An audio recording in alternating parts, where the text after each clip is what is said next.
30 दिसंबर 2024 का आपका technician grade 3 का लास्ट एग्ज़ाम होंगे और मेरा 27 दिसंबर सेकंड शिफ्ट में था। तो मैंने वहाँ से ही सेंटर पर से एक वीडियो अपलोड किया था कि मेरा किस तरह से एग्ज़ाम हुआ, मैंने कितना अटेम्प्ट किया और प्रश्न का लेवल कैसा था वो मैंने बताया था।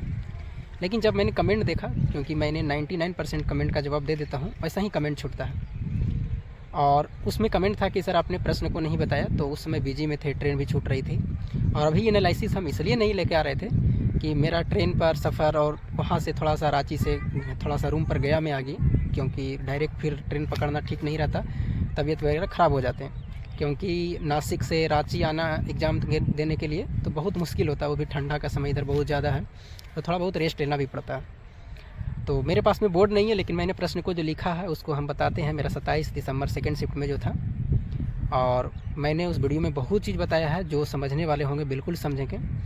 और जिस तरह से मैं कहता हूँ, अगर आपको मेहनत दम करते हैं कि नहीं सर हम मेहनत बिल्कुल करेंगे, आप बिल्कुल ईमानदारी से अगर मेहनत करते हैं तो आपका सिलेक्शन ज़रूर होगा। एक आपका शायरी है, अगर उसको चीज़ को याद रखते हैं मोटिवेशन के रूप में, कि शायरी क्या है कि जो मिल गया उसे खोया नहीं करते, जो मिल गया उसे खोया नहीं करते, जो हो गया उसे सोचा नहीं करते, सफलता उन्हीं को मिलती है जो वक्त पर और हालात को ख़राब देखकर पढ़ाई छोड़ा नहीं करते। तो ये है, आपको वक्त किसी भी तरह से हो, हालात किसी भी तरह से हो, आपको मोटिवेट रहना है, पढ़ाई को बिल्कुल स्किप नहीं करना है। तो जो बीत गई सो बात गई, मानो वह बेहद प्यारा था, जो हुआ सो हुआ। अब आने वाला जो है आपका, उस पर लक्ष्य होना चाहिए कि उसको हम कैसे हासिल करेंगे।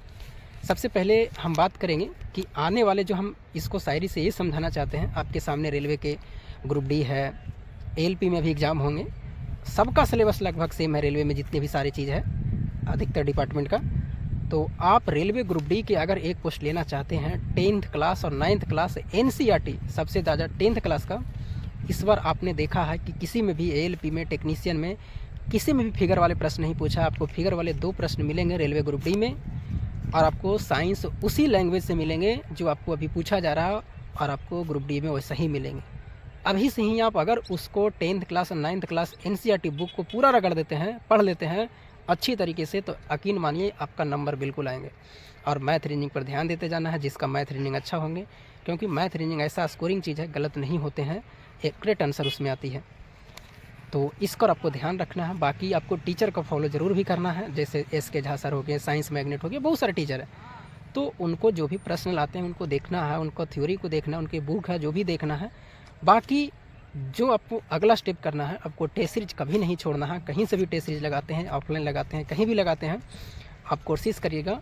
टेक्स्ट बुक देते होंगे तो आप अलग से क्या कर सकते हैं, तो अलग से जितने भी प्रीवियस ईयर का एग्ज़ाम हुए हैं आपको 2022 में ग्रुप डी का, पिछले बार टोटल उसका सेट लगाना है, जितने भी शिफ्ट में एग्ज़ाम हुए हैं, और हो सके तो उसको एक बार नहीं कम से कम 2-3 बार लगाना, तब जा कर के ग्रुप डी आप बैठिएगा एग्ज़ाम में, तो आपको लगेगा कि हाँ सर आपने जो सजेशन दिया था बिल्कुल सही था। मैं कोई भी सजेशन गलत नहीं बताता हूँ, जितना मेरे पास में नॉलेज है, मैं जिस तरह से मेहनत करता हूँ उस तरह से मैं आपको सलाह देता हूँ, आपको मेहनत करना है।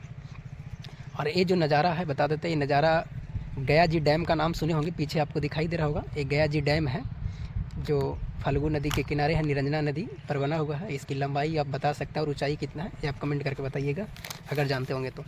ये गया जी डैम है, वहीं पर हम वीडियो बना रहे हैं फाल्गु नदी के किनारे।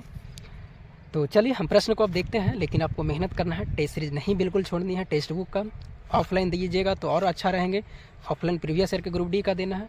जो एएलपी में है एएलपी में लगिए, जो आपका ट्रेड वगैरह है वहाँ से देखिए और मेहनत करिए, आपका कहीं ना कहीं सिलेक्शन ज़रूर होगा। सबसे पहले जो प्रश्न, अगर हम चले बायोलॉजी का, सुनते चलिएगा। और इसमें मेरा करेंट अफेयर्स 5 को अटैम्प्ट किए थे, 95 अटैम्प्ट मैंने किया था, तो 5 गलत हुआ, 95 अटैम्प्ट हुआ तो 5 को करेंट अफेयर्स है, बाकी 5 को छूटा है, जो करेंट अफेयर्स ही छूटा। और उम्मीद है 80 के अराउंड रह जाना चाहिए, 75 और 80 के बीच में। अब देखिए कितना रहता है, मैं तो हमेशा बोलता हूँ कि मेरा जो अनुमान रहता है बस उसी के अराउंड में रखता है, लेकिन कमेंट भी आते हैं ज़्यादा का नहीं, 2-3 वो के रहते हैं कि नहीं आएगा, 60 के अराउंड में, 65 के अराउंड में आपको आएगा। देखते हैं कि क्या होता है। सबसे पहला है बायोलॉजी का था कि उभयचर में कितने कोष्ठ होते हैं, जल्दी से सुन लीजिए क्योंकि बोर्ड मेरे पास तो है नहीं। उभयचर में 3 कोष्ठ होते हैं। किसने कहा कि कोशिका पहले से मौजूद कोशिका से उत्पन्न होता है, जो कोशिका अगला उत्पन्न होता है पहले वाले कोशिका से उत्पन्न होता है। ये रुडोल्फ विर्चो ने किया था, और ये मेरा गलत हुआ था, मैंने रॉबर्ट हुक करके इस तरह से मारा था। उसके बाद में रीढ़ की हड्डी की उत्तक से बनी को क्या कहते हैं, तो तंत्रिका उत्तक कहते हैं। उसमें एक संयोजिक ऊतक था वो भी नहीं होगा, लेकिन तंत्रिका ऊतक होगा। जनन प्रक्रिया में पेंसिल यानी लिंग का निर्माण कैसे होता है, तो शुक्राणु के बाहर से, इस तरह से प्रश्न था।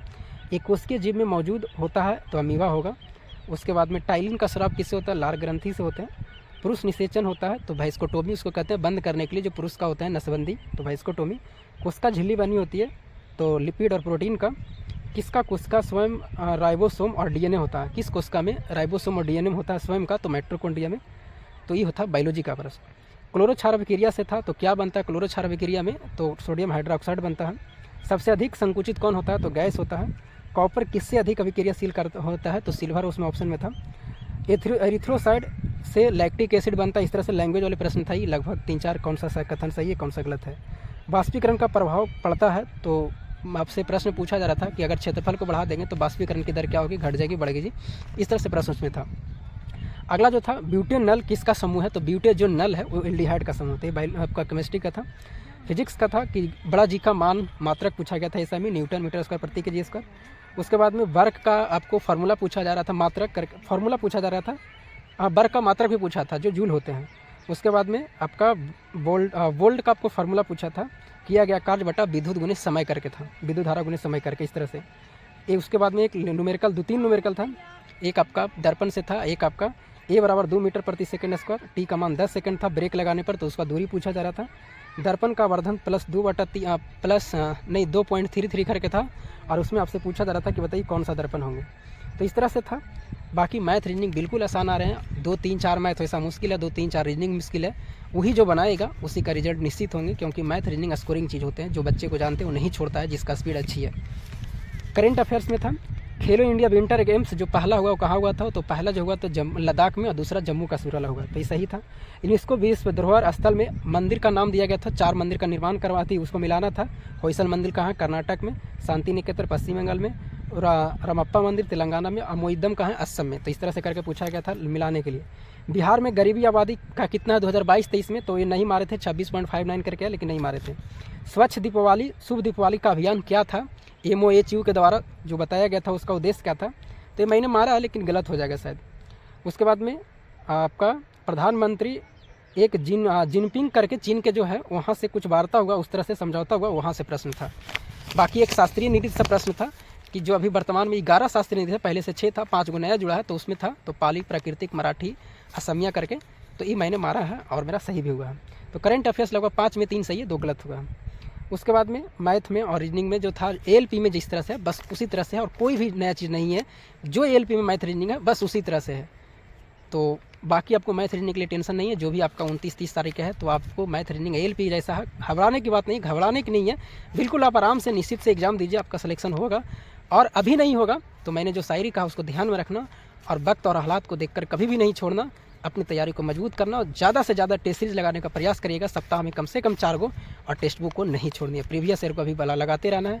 अभी ALP है तो ALP देख लीजिए, बाद में ग्रुप D आएंगे तो ग्रुप D को आपको देखना है प्रीवियस ईयर का, बहुत उसमें अच्छे ग्रुप D में प्रश्न पूछे गए। तो यही था मेरा, और मेरा तो उम्मीद है कि देखिए 75 और 80 के बीच में रहना चाहिए। देखिए कितना रहता है, वो तो आंसर की 4-5 तारीख आएगा तो पता चल जाएगा। बाकी अनुमान है, कटअप बताने के लिए तो बहुत बार बताएंगे भी, अभी बहुत बार नहीं, मतलब कि आएगा जब आंसर की तो बताएंगे।